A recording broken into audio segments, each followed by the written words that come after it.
Hey guys, welcome back. എന്നാണ് വിശേഷങ്ങളൊക്കെ? എല്ലാവരും നല്ല ഹാപ്പി ആയിട്ട് നല്ല അടിപൊളിയായിട്ട് നല്ല ചില്ലായിട്ടിരിക്കുന്നു എന്ന് വിശ്വസിക്കുന്നു.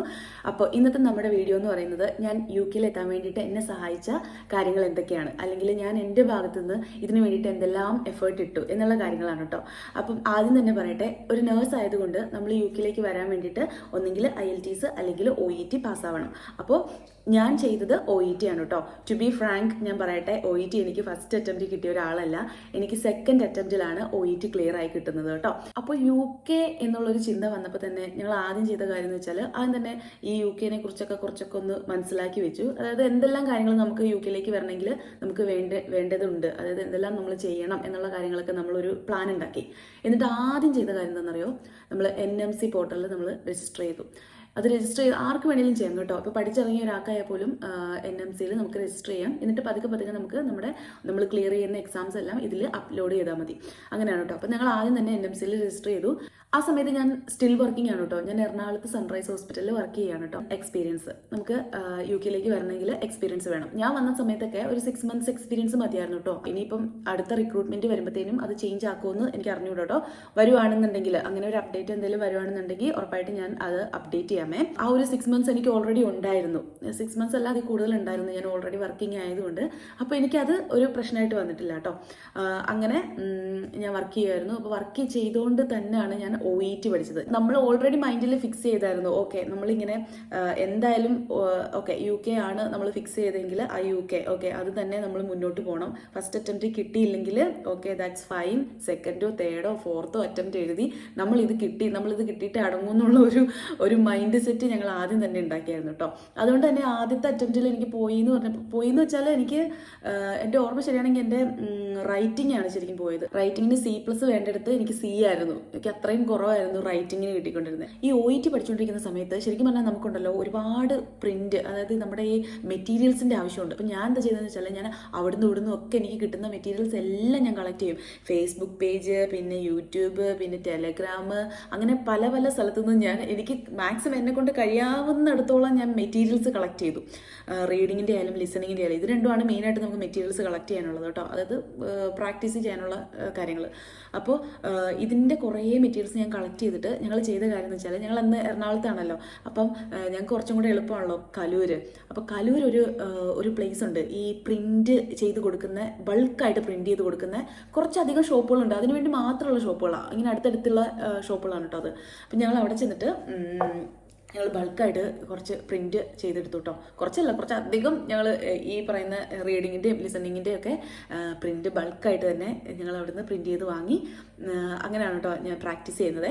പിന്നെ ഞാൻ ചെയ്ത കാര്യം എന്ന് വെച്ചാൽ, ഞാൻ ഈ സ്പീക്കിംഗ് എന്ന് പറയുന്ന സംഭവമല്ലോ, അത് നമുക്ക് സ്പീക്ക് ചെയ്താൽ മാത്രമേ നമുക്കത് ക്ലിയർ ആക്കാൻ പറ്റത്തുള്ളൂ. അപ്പോൾ ഞാൻ എനിക്ക് കിട്ടുന്ന ആൾക്കാരെയൊക്കെ പിടിച്ചിരുത്തി അങ്ങ് സ്പീക്ക് ചെയ്യും ഞാൻ.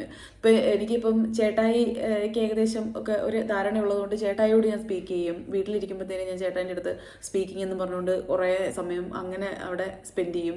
അതല്ല, ഞാനിപ്പം ഇൻസ്റ്റിറ്റ്യൂട്ടിലെ ആൾക്കാർ വരുമ്പോഴത്തേനും അവരുടെ അടുത്ത് സ്പീക്ക് ചെയ്യും.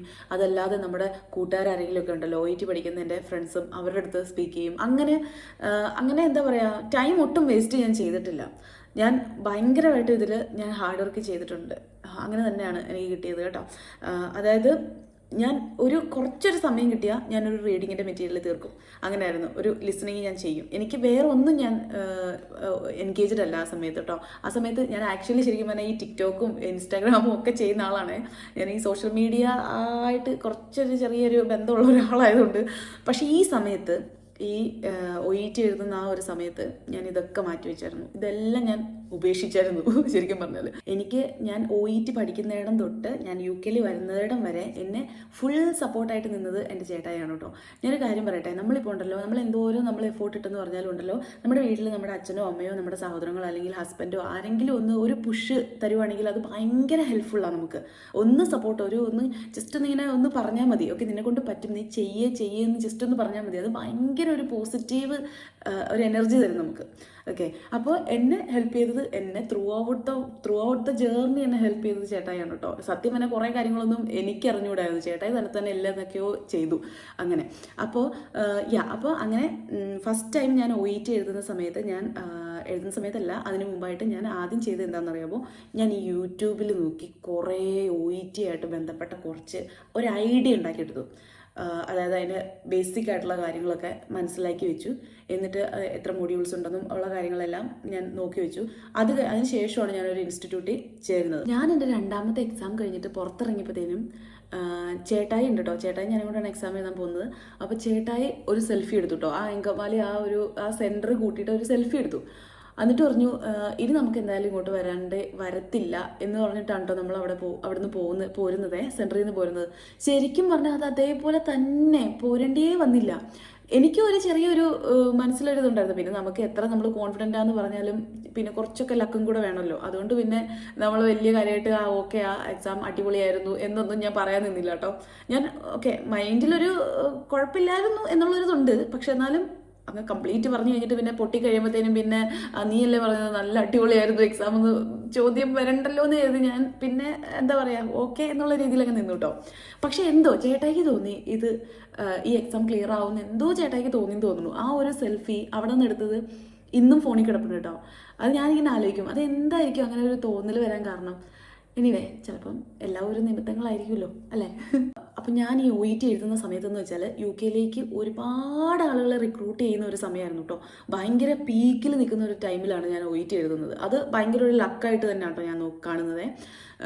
അപ്പോൾ ആ സമയത്ത് OET എഴുതി. അപ്പോൾ ഇഷ്ടംപോലെ വേക്കൻസീസ് ആണ്. നമ്മൾ എവിടെ വേണമെങ്കിലും നമുക്ക് ചൂസ് ചെയ്യാം, ഏത് സ്ഥലം വേണമെങ്കിലും നമുക്ക് ചൂസ് ചെയ്യാം കേട്ടോ. അപ്പോൾ ആദ്യം ഞങ്ങൾ വിചാരിച്ചു എന്നാൽ ലണ്ടൻ സൈഡ് പിടിച്ചാലോ എന്ന് വിചാരിച്ചു കേട്ടോ. അങ്ങനെ ലണ്ടൻ ഏരിയാസ് ഒക്കെ കുറച്ചിങ്ങനെ നോക്കി. അപ്പം കുറച്ചും കൂടെ എക്സ്പെൻസീവ് ആണ് ലണ്ടൻ്റെ ഇന്നർ ലണ്ടൻ ഭയങ്കര എക്സ്പെൻസീവ് ആണ്. നമ്മൾ റൂംസിനും അതുപോലെ തന്നെ ലിവിങ് കോസ്റ്റ് ഒക്കെ കുറച്ച് കൂടുതലാണ് കേട്ടോ. അപ്പം അതൊക്കെ മനസ്സിലാക്കിയപ്പോഴത്തേനും പിന്നെ വിചാരിച്ചു എന്നാൽ പിന്നെ ഒരു കാമാൻ കുവൈറ്റ് എന്നാൽ ഒരു സിറ്റിയും ഒക്കെ വേണം, എന്നാൽ ലണ്ടൻ്റെ അത്രയും ഭയങ്കര ബിഗ് സിറ്റി ആവരുത് എന്നുള്ള രീതിയിൽ നമ്മൾ ഇവിടെ ഗ്ലോസ്റ്റർഷെയറിൽ നമ്മൾ ഇൻ്റർവ്യൂ അറ്റൻഡ് ചെയ്യാമെന്ന് വിചാരിച്ചു കേട്ടോ. നമുക്ക് കുറച്ചും കൂടെ ഒരു കംഫർട്ടായിട്ട് തോന്നിയ ഒരു ഏജൻസി എന്ന് പറയുന്നത് ഒരു മെഡ്ക്രൂ എന്ന് പറഞ്ഞിട്ട് ഈ നാട്ടിലുള്ള ഒരു ഏജൻസിയാണ്, എറണാകുളത്തുള്ള ഏജൻസിയാണ്. അപ്പോൾ എങ്ങനെയോ അതെനിക്ക് തോന്നുന്നു ഞങ്ങൾ അവരെ കോൺടാക്ട് ചെയ്തത് ഗൂഗിൾ സെർച്ച് ചെയ്തിട്ടെങ്ങാണ്ട് കോൺടാക്ട് ചെയ്താന്ന് തോന്നുന്നു കേട്ടോ. പക്ഷേ anyway from the beginning till the end നമ്മൾ ഈ UK വരുന്നിടം വരെ അവർ ഭയങ്കര സപ്പോർട്ടീവ് ആയിരുന്നു കേട്ടോ. ഭയങ്കര എന്താ പറയുക, നമുക്ക് ഭയങ്കര കൺവീനിയൻ്റ് ആയിരുന്നു അവർ. ഇപ്പോൾ എന്തെങ്കിലും ഒരു കാര്യത്തിന് ഒരു ഡൗട്ട് ചോദിക്കാനാണെങ്കിലും അവർ അവൈലബിൾ ആണ്. അവർ അങ്ങനെയായിരുന്നു കേട്ടോ. ശരിക്കും പറഞ്ഞാൽ ഇൻ്റർവ്യൂ എല്ലാം അറേഞ്ച് ചെയ്തതൊക്കെ ഈ മെഡ്ക്രൂ അവരാണ് കേട്ടോ, ഏജൻസിക്കാരാണ്. അവരുടെ സെൻറ്ററിൽ തന്നെ ഒരു റൂമൊക്കെ സെറ്റ് ചെയ്തിട്ട് അവർ സ്കൈപ്പ് വഴി ഞാൻ ഇൻ്റർവ്യൂ അറ്റൻഡ് ചെയ്യുമായിരുന്നു കേട്ടോ ചെയ്തത്. അപ്പോൾ ഇവിടെയുള്ള ആൾക്കാർ നമ്മളെ ഇൻ്റർവ്യൂ അറ്റൻഡ് ചെയ്യും. അപ്പം കുറേ കാര്യങ്ങളൊക്കെ നമ്മളോട് അവർ ചോദിക്കും കേട്ടോ. ഒരു 40-45 മിനിറ്റ്, ഏകദേശം ഒരു മണിക്കൂറോളം ആ ഇൻ്റർവ്യൂ ഉണ്ടായിരുന്നു കേട്ടോ, ഇവിടുത്തെ ഇൻ്റർവ്യൂ. അപ്പോൾ അതിൽ കുറേ കാര്യങ്ങൾ, ഇവിടുത്തെ കാര്യങ്ങളാണ് മെയിനായിട്ട് ഇവർ ചോദിക്കുന്നത്. ഈ സേഫ് ഗാർഡിങ്, ഡോൾസ്, അങ്ങനെയുള്ള കുറച്ച് നമ്മുടെ നാട്ടിലില്ലാത്ത കുറേ കാര്യങ്ങളൊക്കെ ഇവിടെ ഉണ്ട്. അപ്പം അതിന് മുൻപേ ഈ ഏജൻസി നമുക്ക് ഒരു ഐഡിയ തന്നു കേട്ടോ, ഇതൊക്കെ ആയിരിക്കും ചോദിക്കുക, ഇത് ഇങ്ങനെയാണ് അതിൻ്റെ ആൻസർ എന്നൊക്കെ പറഞ്ഞിട്ട് നമുക്കൊരു ഐഡിയ തന്നു. മീൻസ് നമുക്ക് ഇവിടുത്തെ കാര്യങ്ങളൊന്നും അറിയത്തില്ലല്ലോ. അപ്പം ഇവിടുത്തെ കാര്യങ്ങളെക്കുറിച്ച് ഒരു ഐഡിയ തന്നു. ഇതൊക്കെയാണ് ഇവിടുത്തെ രീതികൾ, അല്ലെങ്കിൽ ഇവിടുത്തെ പേഷ്യൻസ് ഇങ്ങനെയൊക്കെയാണ് വരിക. അപ്പം ഇങ്ങനെയുള്ള ക്വസ്റ്റ്യൻസ് ആണ് അവർ ചോദിക്കുക. നമ്മൾ ഫെമിലിയർ ആണോ അല്ലെങ്കിൽ ജസ്റ്റ് ഒരു ഐഡിയ ഉണ്ടോ എന്നറിയാൻ വേണ്ടിയിട്ട് ചോദിക്കുന്നതാണെന്ന് പറഞ്ഞുകൊണ്ട് അങ്ങനെ പറഞ്ഞു തന്നു ഏജൻസിക്കാർ. അങ്ങനെ നമ്മൾ ഇൻ്റർവ്യൂ അറ്റൻഡ് ചെയ്തു. അങ്ങനെ എനിക്ക് ഇൻ്റർവ്യൂ അപ്പം തന്നെ അവർ പറഞ്ഞു യു ആർ സെലക്റ്റഡ് എന്ന്. നമ്മൾ അപ്പം തന്നെ പറയും, നമ്മൾ എല്ലാവരോടും അപ്പം തന്നെ പറയും കേട്ടോ. സെലക്റ്റഡ് ആണെങ്കിൽ സെലക്റ്റഡ് എന്ന് പറയും. ഇതല്ല വേറെ എന്തെങ്കിലും ഉണ്ടെങ്കിൽ അവർ വിൽ കോൺടാക്ട് യു എന്ന് പറഞ്ഞിട്ട് പോകും. അങ്ങനെയാണ് കേട്ടോ. അപ്പോൾ എന്നോട് അപ്പം തന്നെ പറഞ്ഞു യു ആർ സെലക്റ്റഡ് എന്ന് പറഞ്ഞു. ഭയങ്കര ഹാപ്പിയായി. ഫസ്റ്റ് ഇൻ്റർവ്യൂ ആണല്ലോ. അങ്ങനെ ഇൻ്റർവ്യൂ കഴിഞ്ഞതിന് ശേഷം പിന്നെ എല്ലാം ഏജൻസിയാണ് കേട്ടോ നമുക്ക് ചെയ്തു തരുന്നത്. അതായത് നമ്മുടെ ബാക്കിയുള്ള വിസ പ്രോസസ്സിങ്, വിസയ്ക്കൊന്നും നമ്മൾ പൈസ കൊടുക്കേണ്ടി വന്നില്ല. വിസ പ്രോസസ്സിങ്ങിനും അതുപോലെ തന്നെ ഫ്ലൈറ്റ് ടിക്കറ്റ്, അതെല്ലാം നമുക്ക് NHS തന്നെയാണ് നമ്മളെ ഫ്ലൈറ്റ് ടിക്കറ്റും വിസ പ്രോസസ്സിങ്ങും എല്ലാം ചെയ്യുന്നത് കേട്ടോ. പിന്നെ നമുക്ക് ആകെപ്പാടെ ചിലവ് വന്നതെന്ന് വെച്ചാൽ കുറച്ച് നമ്മുടെ നാട്ടിലുള്ള എന്തെങ്കിലുമൊക്കെ നമ്മൾ ഇപ്പോൾ ഇങ്ങോട്ട് പോരുമല്ലേ, അപ്പോൾ നമുക്ക് വാങ്ങിക്കൂട്ടാനുള്ള സാധനങ്ങൾ, അങ്ങനെയുള്ള കുഞ്ഞു കുഞ്ഞു സാധനങ്ങൾ, പിന്നെ എന്തെങ്കിലും പ്രിൻ്റൊക്കെ എടുക്കാനുള്ളത്, അങ്ങനെയുള്ള ചെറിയ ചെറിയ കാര്യങ്ങൾക്കൊക്കെ നമുക്ക് ചിലവ് വന്നിട്ടുള്ളൂ. അതല്ലാതെ മെയിൻ ആയിട്ടുള്ള കാര്യങ്ങൾക്കൊന്നും നമുക്കൊരു ചിലവും വന്നിട്ടില്ല. ഇങ്ങോട്ട് വരുന്നതിന് ഒരു 5 പൈസ നമ്മൾ കൊടുക്കേണ്ടതായിട്ടും ഇല്ല. എൻ്റെ അടുത്ത് ഞാൻ കഴിഞ്ഞ ദിവസം ലൈവിൽ വന്നപ്പോഴത്തേനും ഒരു കുട്ടി എൻ്റെ അടുത്ത് ചോദിച്ചു, ഇങ്ങോട്ട് വരുന്നതിന് എത്ര രൂപ കൊടുത്തു, എത്രയാണ് സർവീസ് ചാർജ് എന്നൊക്കെ. നമുക്ക് വേണ്ട കേട്ടോ, അത് മിക്കവർക്കും തന്നെ അറിയാം കേട്ടോ. അറിയില്ലാത്തവർക്ക് വേണ്ടിയിട്ട് പറയുന്നതാണ്. നമുക്ക് ഇങ്ങോട്ട് വരുന്നതിന് യാതൊരു സർവീസ് ചാർജും ആവശ്യമില്ല. അപ്പം ഞാൻ പറഞ്ഞു എന്തായിരുന്നു അങ്ങനെ അവർ നമുക്ക് വിസയ്ക്കുള്ള ആപ്ലിക്കേഷനും കാര്യങ്ങളെല്ലാം പിന്നെ പ്രൊസീഡ് ചെയ്തു. പിന്നെ ഇൻ്റർവ്യൂ കിട്ടിക്കഴിഞ്ഞിട്ട് ആദ്യം തന്നെ ചെയ്ത കാര്യം കാര്യം എന്താണെന്നറിയാവോ, ഇവർ നമ്മുടെ ഏജൻസി, നമ്മുടെ നാട്ടിലുള്ള ഏജൻസി, ഇവിടെ ഒരു ഏജൻസി ഉണ്ട് കേട്ടോ, UK ഒരു ഏജൻസി ഉണ്ട്, ഒരു മെയിനായിട്ടൊരു ഏജൻസി ഉണ്ട്. ആ ഏജൻസിയായിട്ട് ടൈപ്പ് ചെയ്തിട്ടാണ് ഇവർ ബാക്കി കാര്യങ്ങളൊക്കെ കോർഡിനേറ്റ് ചെയ്യുന്നത് കേട്ടോ. അപ്പോൾ ആ ഏജൻസിയിൽ നിന്ന്, ഈ മെയിനായിട്ടുള്ള UK ഏജൻസിയിൽ നിന്ന് നമുക്കൊരു COS വരും. ഓക്കെ, അപ്പം COS കിട്ടിക്കഴിയുമ്പോഴാണ് നമ്മൾ ശരിക്കും പറഞ്ഞാൽ ഇൻ്റർവ്യൂ അറ്റൻഡ് ചെയ്ത് കഴിഞ്ഞാലും യു ആർ സെലക്ടഡ് എന്നൊക്കെ പറഞ്ഞു കഴിഞ്ഞാലും ആ COS എന്ന് പറയുന്ന സാധനം നമ്മുടെ കയ്യിൽ കിട്ടിക്കഴിയുമ്പോഴാണ് നമുക്കത് ഉറപ്പിക്കാൻ പറ്റത്തുള്ളൂ, ഓക്കെ എനിക്കിത് കിട്ടി എന്നുള്ള കാര്യം. ഇതിനിടയ്ക്ക് വേറൊരു സംഭവം കൂടെ ഉണ്ട് കേട്ടോ, അതായത് CBT എന്ന് പറഞ്ഞൊരു എക്സാം ഉണ്ട്. അപ്പോൾ ആദ്യം നമ്മൾ ഈ OET ഒന്ന് ക്ലിയർ ചെയ്യാന്നുള്ളൊരു സംഭവമാണല്ലോ നമ്മുടെ മൈൻഡിലുള്ളൂ. അത് കഴിഞ്ഞിട്ട് ബാക്കി വരുന്ന എക്സാമൊക്കെ പിന്നെ നോക്കാം എന്നുള്ളതാണല്ലോ. അപ്പോൾ ഈ OET കഴിഞ്ഞ് കഴിഞ്ഞാൽ പിന്നെ നമ്മൾ നാട്ടിൽ നിന്ന് ചെയ്തിട്ട് വരേണ്ട ഒരു സംഭവമാണ് CBT. അപ്പം ഞാൻ CBT ആദ്യമേ ബുക്ക് ചെയ്ത് എവിടെയെന്നറിയാവോ, ബാംഗ്ലൂർ. വേറെ എങ്ങും ഡേറ്റ് കിട്ടാനില്ല, നമ്മൾ നാട്ടിലെ ഒരു സെൻറ്ററിലും ഡേറ്റ് കിട്ടാനില്ല, കാരണം അത്രയ്ക്ക് റഷാണ്, ആളുകളെല്ലാം ബുക്ക് ചെയ്ത് അങ്ങനെയാണ്. അപ്പം നമുക്ക് ബാംഗ്ലൂർ ഡേറ്റ് കിട്ടി. അങ്ങനെ ഞങ്ങൾ പോകാൻ വേണ്ടിയിട്ട് ട്രെയിൻ ടിക്കറ്റ് വരെ ബുക്ക് ചെയ്തു ബാംഗ്ലൂർക്ക് പോകാൻ വേണ്ടിയിട്ട്. അപ്പം അങ്ങനെ ഇരിക്കുന്ന സമയത്ത് വെറുതെ ഈവനിങ്, ഇപ്പം പിറ്റേ ദിവസം ബാംഗ്ലൂർക്ക് പോവാണ്, തലേ ദിവസം ഞങ്ങൾ വെറുതെ ഇങ്ങനെ ഈവനിങ് ഇരുന്നപ്പം ദൈവമേ ഈ എവിടെയെങ്കിലും ഒരു പ്ലേസ് കിട്ടണേ എന്ന് വിചാരിച്ച് ജസ്റ്റ് നോക്കിയപ്പോഴത്തേനും എടുക്കുന്ന തൊട്ടടുത്ത് എറണാകുളത്ത് ഒരു സെൻറ്ററിൽ ഒരു ഡേറ്റ് ആരോ ക്യാൻസൽ ചെയ്ത ഒരു ഡേറ്റ് ആണ്. അപ്പം തന്നെ ബുക്ക് ചെയ്തു, വേറെ ഒന്നും നോക്കിയില്ല, ആ ഒരു ഡേറ്റ് ബുക്ക് ചെയ്ത് എനിക്ക് ഭാഗ്യത്തിന് ബാംഗ്ലൂരൊന്നും പോകേണ്ടി വന്നില്ല. നാട്ടിൽ തന്നെ എനിക്ക് CBT കിട്ടി, CBTയുടെ ഡേറ്റ് കിട്ടി എഴുതാൻ പറ്റും കേട്ടോ. കാരണം അത്രയ്ക്ക് റഷായിരുന്നു, ഭയങ്കര റഷായിരുന്നു ആ സമയത്ത്. പിന്നെ ലാസ്റ്റ് ഒരു കാര്യം ചെയ്യേണ്ടതെന്ന് വെച്ചാൽ തേർഡ് പാർട്ടി വെരിഫിക്കേഷൻ ആയിരുന്നു കേട്ടോ. അപ്പം എൻ്റെ തേർഡ് പാർട്ടി വെരിഫിക്കേഷൻ എന്ന് പറയുന്നത്, ഞാൻ വർക്ക് ചെയ്യുന്നത് കേരളത്തിലായതുകൊണ്ട് KNCയിലേക്ക് ഇവർ മെയിൽ അയക്കും. അത് NMC മെയിൽ അയക്കും. അതായത് നമ്മുടെ ബാക്ക്ഗ്രൗണ്ടും കാര്യങ്ങളൊക്കെ അറിയാൻ വേണ്ടിയിട്ട്, നമ്മുടെ നേഴ്സിംഗ് ബാക്ക്ഗ്രൗണ്ടും കാര്യങ്ങളൊക്കെ അറിയാൻ വേണ്ടിയിട്ടാണ് ഇവർ മെയിൽ അയക്കുന്നത്. അത് തേർഡ് പാർട്ടി വെരിഫിക്കേഷൻ ആണ് കേട്ടോ. അത് പക്ഷേ കുറച്ച് സമയം എടുക്കുന്ന സംഭവമാണ് കേട്ടോ. അത് എനിക്കൊരു 1 മന്തോളം എനിക്ക് അതിന് സമയം എടുത്തു. ആ ഒരു കേസിന് മാത്രമേ എനിക്ക് സമയം എടുക്കേണ്ടി വന്നുള്ളൂ, ബാക്കി എല്ലാ കാര്യങ്ങളും എനിക്ക് പെട്ടെന്ന് നടന്നു. അങ്ങനെ വിസയും കാര്യങ്ങളെല്ലാം അപ്ലൈ ചെയ്തു, വിസ വന്നപ്പോൾ പിന്നെ വേറെ ഒന്നും ഇനി നോക്കാനില്ലല്ലോ, നമ്മൾ ഹാപ്പിയായി ഇങ്ങോട്ട് വരുവാണ്, നമ്മൾ ഉറപ്പിച്ച് കഴിഞ്ഞു. അങ്ങനെ പിന്നെ ടിക്കറ്റും കാര്യങ്ങളൊക്കെ വന്നു. ആ ദിവസം വന്നെത്തി നമ്മൾ എന്താ പറയുക, നാടിനോടൊക്കെ വിട പറഞ്ഞ് നമ്മൾ UK പോരുവാണ്. പിന്നെ ഇപ്പം നിലവിൽ റിക്രൂട്ട്മെൻ്റ് ഒന്നും ഇല്ലെങ്കിൽ പോലും അത് ഹോൾഡാണ്. ഇപ്പം റിക്രൂട്ട്മെൻ്റ് എല്ലാം തന്നെ ഹോൾഡാണ് കേട്ടോ. അതിൻ്റെ കാരണം എന്ന് വെച്ചാൽ ഇപ്പോൾ ഇവിടെ തന്നെ കുറേ പേര് ഡിപ്പെൻഡൻ്റ് ആയിട്ടും ഒക്കെ വന്നവരൊക്കെ നേഴ്സിംഗ് ബാക്ക്ഗ്രൗണ്ട് ഉള്ളവരൊക്കെ ആയിരിക്കും വന്നേക്കുന്നത്. അപ്പം ഇങ്ങനെയുള്ള ആൾക്കാർക്ക് എന്താ പറയുക, നമുക്ക് ഇവിടെ വന്ന് എക്സാം എഴുതി അവർ നേഴ്സായിട്ട് കയറുവാണ്. അതുപോലെ തന്നെ നമ്മുടെ ഇവിടെ കുറേ സ്റ്റുഡൻസ് വരുന്നുണ്ട്, നാട്ടിൽ നിന്നായാൽ പോലും നമുക്ക് ഒരുപാട് സ്റ്റുഡൻസ് ഉണ്ട്. അപ്പോൾ ഈ സ്റ്റുഡൻസ് എല്ലാം അവരുടെ സ്റ്റഡി കഴിയുമ്പോഴത്തേനും അവർക്ക് ഡയറക്റ്റ് പിൻ നമ്പർ കിട്ടുക. ഇവിടെ പഠിക്കുന്ന സ്റ്റുഡൻസിന്, നഴ്സിംഗ് പഠിക്കുന്ന സ്റ്റുഡൻസിന് പിന്നെ ഒരു എക്സ്പീരിയൻസിൻ്റെ ആവശ്യമില്ല. അവരുടെ ആ 4 ഇയർ അവരുടെ ആ സ്റ്റഡി പീരീഡ് കഴിയുമ്പോഴത്തേനും അവർക്ക് ഡയറക്റ്റ് പിൻ നമ്പർ കിട്ടാം. നമ്മളെപ്പോലെ നാട്ടിൽ നിന്നുള്ള എക്സ്പീരിയൻസിൻ്റെ ആവശ്യം അവർക്കില്ല. അപ്പം അങ്ങനെ കുറേ സ്റ്റുഡൻസ് വന്നിട്ടുണ്ട്. കൂടുതലും നമ്മുടെ നാട്ടിൽ നിന്നാണ് തോന്നുന്നു സ്റ്റുഡൻസ് ഒത്തിരി പേര് കയറി വന്നേക്കുന്നത്. അങ്ങനെ അവരുണ്ട്, അങ്ങനെ അവർ പഠിച്ചു കഴിഞ്ഞവർ കയറുന്നു. അങ്ങനെയാണ് ഇവിടെ വേക്കൻസി എന്ന് വെച്ചാൽ റിക്രൂട്ട്മെൻറ്റ് കുറച്ച് ഹോൾഡായിരിക്കുന്നത് കേട്ടോ. ശരിക്കും പറഞ്ഞാലേ ഇവിടെ റിക്രൂട്ട്മെൻറ്റ് തുടങ്ങുന്ന സമയത്ത് നമുക്ക് ആദ്യം മനസ്സിലാക്കാൻ പറ്റും കേട്ടോ. അതെങ്ങനെയാണെന്ന് അറിയാം, ഇവിടെ വർക്ക് ചെയ്യുന്ന ആൾക്കാർക്ക് പെട്ടെന്ന് മനസ്സിലാക്കാൻ പറ്റും. എന്താണെന്ന് വെച്ചാൽ ഇവർ ഈ ഷിഫ്റ്റ് ഔട്ട് ചെയ്യും. അതായത് എക്സ്ട്രാ ഷിഫ്റ്റ് ഉണ്ടല്ലോ, ഞാൻ പറഞ്ഞില്ല, അതിന് നമ്മളിവിടെ പറയുന്നത് ബാങ്ക് ഷിഫ്റ്റ് എന്നാണ് കേട്ടോ. അപ്പോൾ ഈ ബാങ്ക് ഷിഫ്റ്റ് ഇവർ ഔട്ടാക്കും. അതായത് സ്റ്റാഫ് ഷോർട്ടേജ് വരുമ്പോഴത്തേനും എന്തുവാ ഡ്യൂട്ടിക്ക് സ്റ്റാഫ് ആവശ്യമുണ്ടെന്ന് പറഞ്ഞുകൊണ്ട് ഇവർ ഡ്യൂട്ടി ഔട്ടാക്കും. അപ്പോൾ നമുക്ക് ആവശ്യമുള്ളവർക്കൊക്കെ ഡ്യൂട്ടി പിക്ക് ചെയ്ത് നമുക്ക് ഡ്യൂട്ടിക്ക് പോകാം. അപ്പോൾ നമുക്ക് എക്സ്ട്രാ സാലറി ഏൺ ചെയ്യാൻ പറ്റും. അങ്ങനെ അപ്പോൾ ആ സമയത്ത് നമുക്ക് മനസ്സിലാക്കാം ഇവിടെ റിക്രൂട്ട്മെൻറ്റ് ഏകദേശം ഓപ്പൺ ആകാൻ തുടങ്ങിയിട്ടുണ്ട്, അല്ലെങ്കിൽ അവർ ഓപ്പൺ ആക്കാൻ പോവാണ്.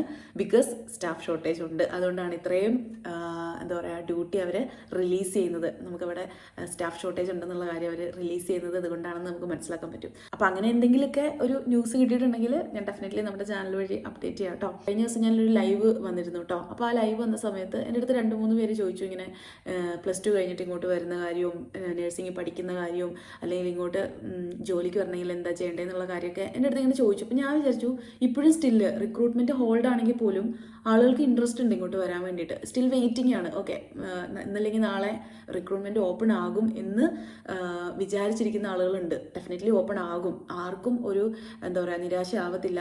കാരണം ഇവിടെ അങ്ങനെയാണ് ശരിക്കും പറഞ്ഞാൽ. കാരണം ഒരിടയ്ക്ക് അങ്ങ് സ്റ്റോപ്പ് ചെയ്യും, ഇവർ കംപ്ലീറ്റ് അങ്ങ് സ്റ്റോപ്പ് ചെയ്യും. അതിന് കുറച്ച് നാൾ കഴിയുമ്പോഴത്തേനും സ്റ്റാഫ് ഷോർട്ടേജ് വന്നു കഴിയുമ്പോഴത്തേനും വീണ്ടും അവരത് റീ ഓപ്പൺ ചെയ്യും. അങ്ങനെയാണ് കേട്ടോ. അങ്ങനെ ആ ഒരു റീ ഓപ്പൺ ചെയ്ത സമയത്താണ് ഞങ്ങളൊക്കെ ഇങ്ങോട്ട് വന്നത് കേട്ടോ. അപ്പം നമുക്ക് വീഡിയോ വൈൻഡപ്പ് ചെയ്താലോ? അതൊരു കുഞ്ഞു വീഡിയോ ആണ് കേട്ടോ. ഇഷ്ടപ്പെട്ട ലൈക്ക് ചെയ്യണേ, കമൻറ്റ് ചെയ്യണേ. കമൻറ്റ് എന്തെങ്കിലുമൊക്കെ ഡൗട്ട് ഉണ്ടെങ്കിൽ കമൻറ്റിൽ ഇട്ടോളൂ കേട്ടോ. അപ്പം ഞാൻ എനിക്ക് പറ്റുന്ന പോലെ, എനിക്ക് അറിയാവുന്നത് പോലെ ഞാൻ റിപ്ലൈ തരാം കേട്ടോ. പിന്നെ ഈ വീഡിയോ ഷെയർ ചെയ്ത് നിങ്ങളുടെ ഫ്രണ്ട്സിലും ഫാമിലീസിലൊക്കെ ആരെങ്കിലും നഴ്സുമാരും ഒക്കെ ഉണ്ടെങ്കിൽ അവർക്കൊക്കെ ഷെയർ ചെയ്ത് കൊടുക്കുക. പിന്നെ സബ്സ്ക്രൈബ് ചെയ്യണം കേട്ടോ. സബ്സ്ക്രൈബ് ചെയ്തിട്ട് ബെൽ ബട്ടൺ ക്ലിക്ക് ചെയ്യണം കേട്ടോ. എന്നാലുള്ള ഞാൻ ഇടുന്ന ന്യൂ വീഡിയോസ് നിങ്ങൾക്ക് കിട്ടുള്ളൂ. അപ്പോൾ അത്രയ്ക്കുള്ളൂ ഇന്നത്തെ വീഡിയോ. നെക്സ്റ്റ് വീഡിയോയിൽ കാണാം. Bye bye.